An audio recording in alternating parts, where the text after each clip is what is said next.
ರಾಹುಲ್ ಗಾಂಧಿ ಅವರನ್ನ ಭೇಟಿಯಾದ ಸಚಿವ ಪ್ರಿಯಾಂಕ್ ಖರ್ಗೆ ರಾಹುಲ್ ಜೊತೆಗೆ ಪ್ರಿಯಾಂಕ್ 1-to-1 ಮೀಟಿಂಗ್ ಕೂಡ ಮಾಡಿದ್ದಾರೆ.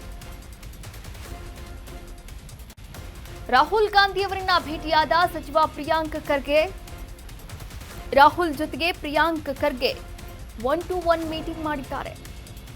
ರಾಹುಲ್ ಜೊತೆ 1 ಗಂಟೆಗೂ ಹೆಚ್ಚು ಕಾಲ ಚರ್ಚೆಯನ್ನ ಮಾಡಿದ್ದಾರೆ.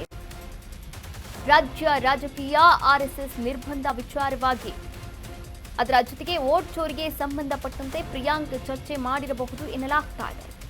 ಅದರ ಜೊತೆಗೆ ಸಿಎಂ ಬದಲಾವಣೆ ಕುರಿತು ಮಾಹಿತಿಯನ್ನ ಕೂಡ ಪಡೆದಿದ್ದಾರೆ ರಾಹುಲ್ ಗಾಂಧಿ ಅವರು ಪ್ರಿಯಾಂಕ್ ಖರ್ಗೆ ಅವರಿಂದ.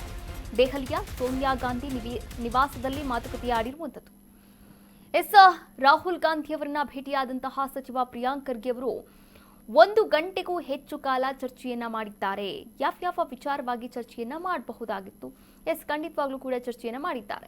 ನೋಡಿ, ರಾಜ್ಯ ರಾಜಕೀಯದಲ್ಲಿ ಏನೆಲ್ಲ ಬೆಳವಣಿಗೆಗಳು ನಡೀತಾ ಇದೆ, ಏನೆಲ್ಲ ಬದಲಾವಣೆಗಳು ನಡೀತಾ ಇದೆ, ಅದರ ಜೊತೆಗೆ ಬಣಬಡಿದಾಟ ನಡೀತಾ ಇದೆ, ಈ ವಿಚಾರವಾಗಿಯೂ ಕೂಡ ಪಿನ್ ಟು ಪಿನ್ ಮಾಹಿತಿಯನ್ನ ರಾಹುಲ್ ಗಾಂಧಿ ಅವರಿಗೆ ಪ್ರಿಯಾಂಕ್ ಖರ್ಗೆ ಅವರು ನೀಡಿದ್ದಾರೆ ಎನ್ನಲಾಗ್ತಾ ಇದೆ. ಅದರ ಜೊತೆಗೆ ಇತ್ತೀಚೆಗಷ್ಟೇ ನಡೆದಂತಹ ಅವರ ತವರು ಕ್ಷೇತ್ರದಲ್ಲೇ ನಡೆದಂತಹ ಆರ್ಎಸ್ಎಸ್ ಪಥಸಂಚಲನ ವಿಚಾರವಾಗಿ ನಿರ್ಬಂಧವನ್ನ ಕೂಡ ಹೇರಲಾಗಿತ್ತು.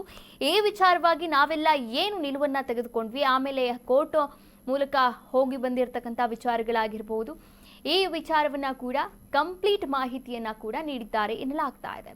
ಓಕೆ, ಇದೆಲ್ಲ ಆಯ್ತು. ಮತ್ತೆ ಇನ್ನೇನು ವಿಚಾರದ ಬಗ್ಗೆ ಮಾತನಾಡಿರಬಹುದು?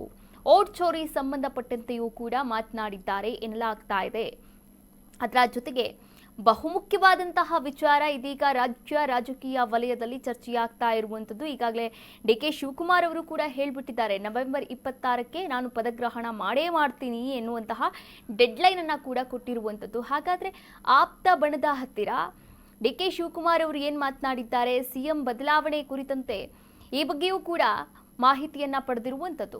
ಯಾವ್ಯಾವ ಶಾಸಕರು, ಯಾವ್ಯಾವ ಸಚಿವರು, ಯಾವ್ಯಾವ ನಾಯಕರ ಜೊತೆ ಹೇಗೆಲ್ಲ ಬಿಹೇವ್ ಮಾಡ್ತಾ ಇದ್ದಾರೆ, ಯಾರಿಗೆ ಬೆಂಬಲವನ್ನ ವ್ಯಕ್ತಪಡಿಸ್ತಾ ಇದ್ದಾರೆ, ಯಾರಿಗೆ ಸಪೋರ್ಟ್ ಅನ್ನ ಮಾಡಿ ಯಾರನ್ನ ಈ ಸಿಎಂ ಕುರ್ಚಿಯಿಂದ ಇಳಿಸಬೇಕು, ಸಿಎಂ ಕುರ್ಚಿಗೆ ಮತ್ತೆ ಟವಲ್ ಹಾಕಬೇಕು ಅಂತ ಇದ್ದಾರೆ, ಈ ಬಗ್ಗೆಯೂ ಕೂಡ ಮಾಹಿತಿಯನ್ನ ಪಡೆದಿದ್ದಾರಂತೆ ರಾಹುಲ್ ಗಾಂಧಿ ಅವರು ಪ್ರಿಯಾಂಕ್ ಖರ್ಗೆ ಅವರ ಬಳಿಯಲ್ಲಿ.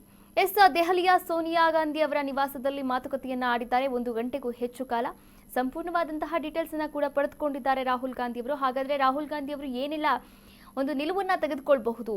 ಇನ್ನು ಈ ಬಗ್ಗೆ ಎಐಸಿಸಿ ಅಧ್ಯಕ್ಷರಾದಂತಹ ಮಲ್ಲಿಕಾರ್ಜುನ ಖರ್ಗೆ ಅವರ ಬಳಿಯೂ ಕೂಡ ಮಾತನಾಡಬೇಕಾಗತ್ತೆ. ಏನ್ ಮಾತನಾಡ್ತಾರೆ ಕಾದ್ ನೋಡ್ಬೇಕಾಗುತ್ತೆ.